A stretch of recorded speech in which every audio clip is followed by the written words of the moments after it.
One, you've written a book, so you're going to understand what I'm saying.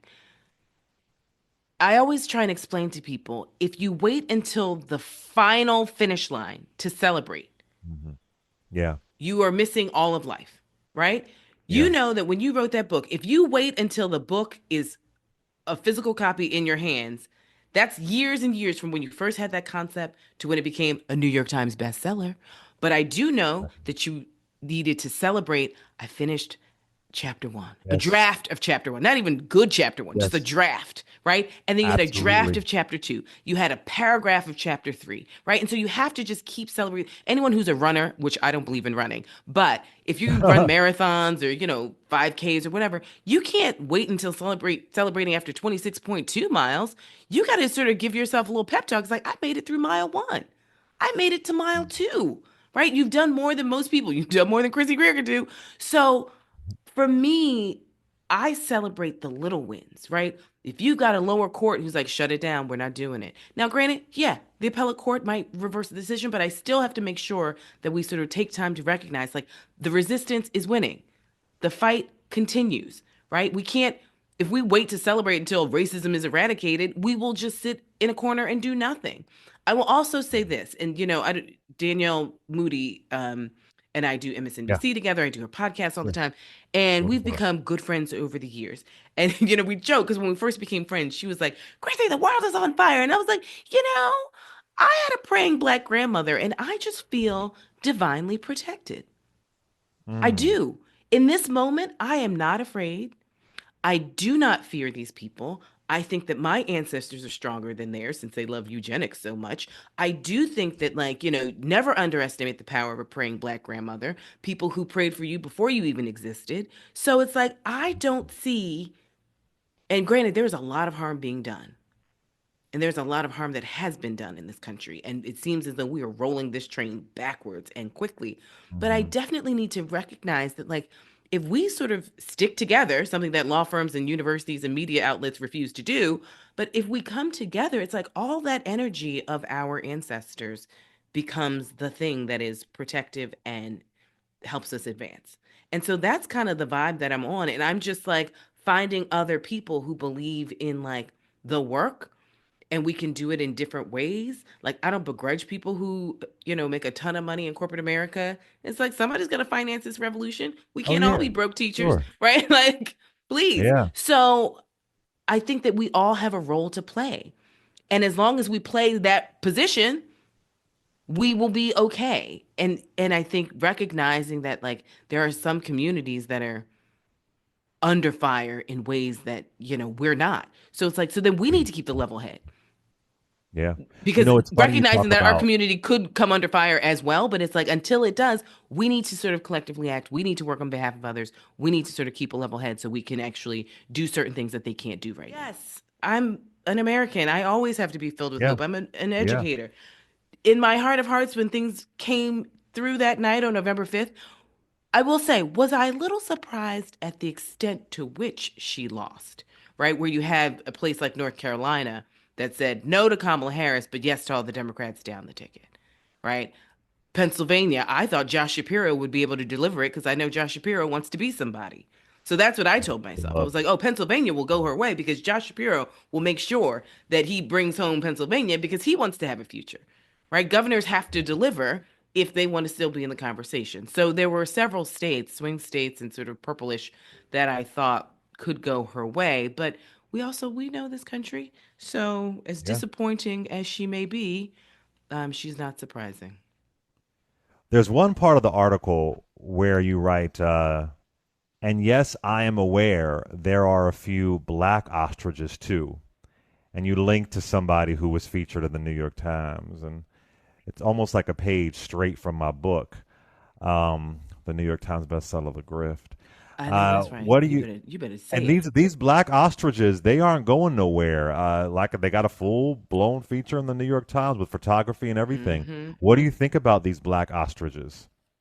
Well, I mean, listen, this is the low hanging fruit, right? I mean, if you and I wanted our own cable news shows and to be millionaires overnight, all we would have to do is just say, black people are uneducated and can't think for themselves and they should be doing this, that, and the other. We could shuck and jive. That is the fast track ticket.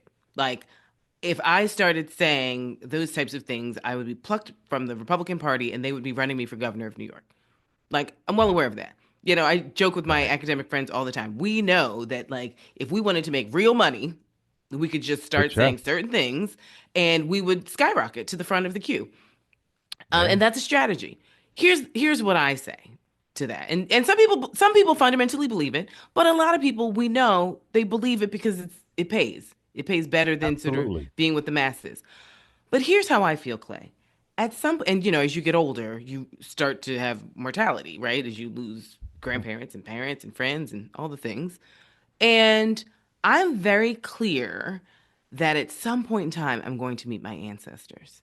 And with all of my privilege and power that I've had over my 4+ decades, they're going to ask me what I did to Mm. build on their legacy. Like, one of my grandmothers went to college, the other one had some of ninth grade, right? So we're Mm. not so far removed from, the segregated South. My mom, as I mentioned in the article, never went to integrated schools, not a day in her life, right? Mm. And so I'm going to have to answer for what I did on this earth to advance black people.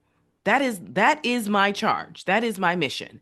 And if I say, well, I was able to cash out because I just denigrated black people and said all the ways that, they're not capable, I don't want to ever meet my great grandmother, great great grandmother who I've never met in real life. I don't want to meet them in the spirit world. And I know that that sounds a little hippy dippy, and yes, I am a hippie, No, but no, I get like, it. I am very clear that I will meet these people at some point in time, and I do not want to hang my head and be like, I did not build on your legacy. Sadly, as crazy as this world is right now, this is still the best time to be a black person. It's Isn't like, that true? it's Can we own insanity. that? It's Yes. insanity. I mean, I think about Just my mom's upbringing. I think about my grandmother's upbringing. I think about my great grandmother's upbringing. I think about the opportunities that weren't afforded to the vast majority of black women. I mean, I think about when I see black women at rest, and I'm into promoting black women at rest and making other people see it, how uncomfortable it makes people, how angry it makes certain people to see black women resting. I'm a croquet coach. I don't know if you know that. So I teach people how to play croquet.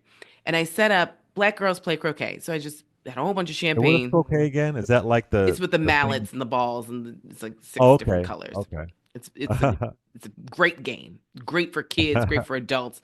You can set it up if you got a little bit of land. You could set it up. You don't even need a huge backyard. But I set up black girls play croquet.